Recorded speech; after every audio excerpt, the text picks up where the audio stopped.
दिखते थे जो। छोड़िए ना, ऐसे लोगों को मैं सीरियसली नहीं लेता हूँ। मैं आप पत्रकार साथियों से भी निवेदन करता हूँ कि मेरी बात पर मत जाइए। इन लोगों का चरित्र क्या रहा है, किसके खिलाफ कब गाली दिए हैं, कब बयान दिए हैं, जिन्होंने योगी जी और मोदी जी तक को नहीं छोड़ा, जिन्होंने माँ बहन की मंशे से गालियाँ दी, उनकी गालियों पर प्रतिक्रिया देने लायक उनको मैं नहीं समझता हूँ। उनकी बातों पर मैं प्रतिक्रिया देने लायक उनको नहीं समझता हूँ। आप लोग पत्रकार साथी, मेरे लोग का हाथ जोड़ का अनुरोध है कि जब भी ऐसे कोई बात कहे तो आप बस एक बात याद दिला के दिया जाए, क्या महेंद्र पांडे को अब भी माँ बहन की गाली देंगे, योगी जी को अब भी घंटा देंगे, दिखवाएंगे, आप मोदी साहब जी को क्यों नहीं भेज रहे? आप उनकी पुरानी बातों को याद दिला दीजिए। जिन जिन जिन लोगों की अपनी बातों का नहीं कब क्या बोल देंगे, उन बातों पर मैं प्रतिक्रिया देता रहूँ, इस लायक अभी वो नहीं है। वो भी राजभर ने कहा है कि कल दोनों लोग नामांकन करने आए थे, लेकिन 6 महीने निकाल दिया, हवा निकल गई है। अभी ये सब मंत्री की भाषा है, मंत्री की भाषा है, छुच्छे निकाल दिए, हवा निकाल दिए। मनोरंजन के साधन को सिर्फ मनोरंजन की तरफ समझा करिए। वो उन्होंने दावा किया कि आप उनसे टिकट मांग रहे थे एसबी से लगातार, आप 10 बार बड़ा हाथ गोड़ जोड़ के तब एगो टिकट पहले हम बबुआ खातिर और वो सार्वजनिक रूप से आके कान पकड़ के उठा बैठा देना जे आपन बड़ी गिड़ा के एगो टिकट लेता, तो दूसरा के टिकट देवे के हैसियत में कहिया बैठे ही बतावा। राजीव राय समाजवादी पार्टी के उन लोगों में से हैं जो बैठ कर वहाँ फैसला करवाते हैं जी, समझ आया? तो अब जो मतलब अब इस बातों का क्या, आप मुझसे क्या प्रतिक्रिया चाहे? आप यकीन करते हैं इन बातों को?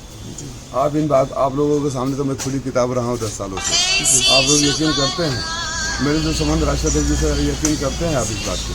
तो जो पूरे हाथ पैर जोड़ के साष्टांग दंडवत होकर जगह माई बहन के गरीले रहे, जगह योगी जी के घंटा बजवावत रहे, भीख मंगवावत रहना, महेंद्र पांडे के माई के गाली देते रहना, मोदी जी या साहब आपको भेजते रहना, बड़ी गिड़गिड़ा टिकट क्या बचावे खातिर सार्वजनिक रूप से कान पकड़ के उठल बैठा। क्या राजीव राय के जो लोकप्रियता है उससे घबराई है बीजेपी? तमाम दिग्गज आ रहे हैं यहाँ पे।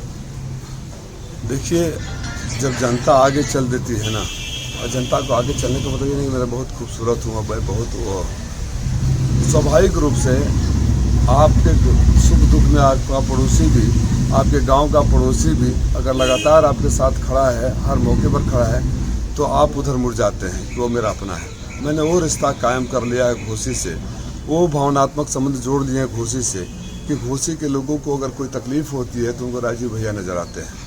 अब इससे घबरा कर कौन क्या करता है इस बात, भारतीय जनता पार्टी बड़ी पार्टी है, चुनाव लड़ना चाहती है, उनके संगठन की मजबूरियाँ है कि वो आएंगे, प्रचार प्रसार करेंगे, लेकिन भाजपा के बड़े नेताओं को भी पता है कि भाजपा के कार्यकर्ता उन गालियों को भूले नहीं हैं। भारतीय जनता पार्टी के कार्यकर्ता भी ये चाहते हैं कि उनका प्रत्याशी सांसद ऐसा हो जो उनके बीच में रहता हो और जो उनकी आवाज़ बुलंद करता हो। ऐसे लोग नहीं चाहिए जो आज यहाँ रखकर उनको गाली दें, कल वहाँ जाकर उनको दें। तो भारतीय जनता पार्टी के कार्यकर्ता भी मेरे साथ हैं। पीला गमछा का बयान दिए थे कल, उनके विधायक आए थे जखनिया के बेदी राम, उनको पुलिस एंट्री नहीं दी, भगा दी वहाँ से। यही उनकी हैसियत है, दूसरों की हैसियत बताते हैं, दूसरों को टिकट बांटते हैं, दूसरों को बनाते हैं। अभी बयान देंगे, अब तो सहमे हुए हैं भारतीय उनके पार्टी के कार्यकर्ता कि कब कुछ बोल दे मार खा जाए। क्या इस तरह के उल जुलूल बयान इसलिए दिए जा रहे हैं कि 10 साल जो भाजपा का रहा उस पे बात ना हो, मुद्दों पे बात ना हो और चीज़ें धर्म और बयानों के इर्द गिर्द घूम के रह जाएं? भाई वो तो बात सही है, आप जो बोल रहे हैं उससे सहमत हूँ, लेकिन उससे बड़ी बात ये है कि पिछले 10 सालों में मैं तो दावे के साथ कहता हूँ ना कि 10 सालों से आपके बीच में रहा हूँ और मैं किसी और को नहीं बोलता हूँ, पत्रकार साथियों को, क्योंकि आप तो हर घटना के चश्मदीद गवाह की तरह हो। जो भी मैंने किया आप लोग गवाह के तौर पर थे।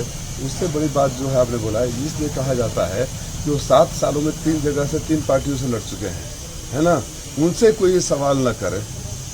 अब मैंने कल एक बयान सुना, राजीव राय विकास के मुद्दों पर बहस की बात करते हैं, विकास के खोज के ले आए ना, अब भौतिक स्तर समझ गए ना, विकास के खोज के लेके आई तो विकास पर बहस करी हैं, हम ट्वीट कर देनी है, हम पोस्ट कर देनी है, हमारा ही है, तो बातों का जनता विकास खोजना पड़ रहा है, ये हाल है। अब बताइए, अब मैं किसी शायद इन्हीं का था, किसका था, उस पर मैंने बयान देखा कि बहुत विकास के मुद्दों पर आते, विकास खोज के ले आऊँ, पता बात करें।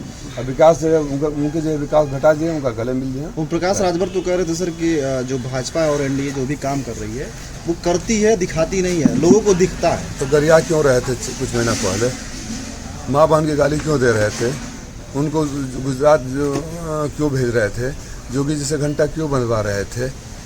आप पत्रकार पूछनो कि कितना अच्छे हैं तो आप गाली क्यों दे रहे थे, पूछ लीजिए, बात खत्म। अब वो तब वाला बात सही है कि अब वाला बात सही है, ये कैसे पता चलेगा?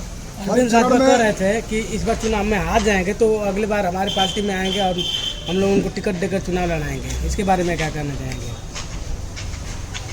क्या प्रतिक्रिया चाहते हैं आप? अभी क्या बोल रहा था मैं कि जो लोग गिड़गिड़ा के हाथ पर पैर पर जोड़ के वो मुश्किल एक टिकट पाए और उस टिकट पाने के बाद भी बचाए रखने के लिए कान पकड़ कर उठक बैठक सार्वजनिक रूप से हुआ, किसी और को टिकट देने की हैसियत रखते हैं, किसी और को बुलाने की हैसियत रखते हैं। अब इन बयानों को मैं गंभीर, आप पत्रकार साथी दिन भर धूप में कड़ी मेहनत करते हो, ऐसे बयानों को सुनकर मुस्कुरा के मनोरंजन की तरह इस्तेमाल कर लिया करो, रिलैक्स रहा करो, तनाव रहित रहा करो, हंसने मुस्कुराने का एक मौका है, इससे अधिक कुछ नहीं है। हर चरण में मोदी जी का बयान बदल रहा है, मंगलसूत्र से लेकर अब अंतिम चौथे चरण आते थे अडानी अंबानी पे आ गए, इसको किस तरह देखते हैं? इब्तदा इस खैर होता है क्या, आगे आगे देखिए होता है क्या, आखिरी चरण तक आते जाइए, आने दीजिए, देखिए क्या क्या होता है। ओपी राजभर का कहना है कि हमारा लड़का जो है बेहतर है, योग्य है, शिक्षित है, ऐसा कोई है ही नहीं। कौन बाप अपने बेटे को बेहतर नहीं बताता है? अभी तो जनता की जब अदालत में आप परिवार में अपने बेहतर कह सकते हैं, लेकिन जो जनता की अदालत में आ जाता है बेहतर है कि अच्छा है कि बुरा है, इसका फैसला जनता करती है। बाप तो अपने बेटे के लिए कहेगा ही। Thank you.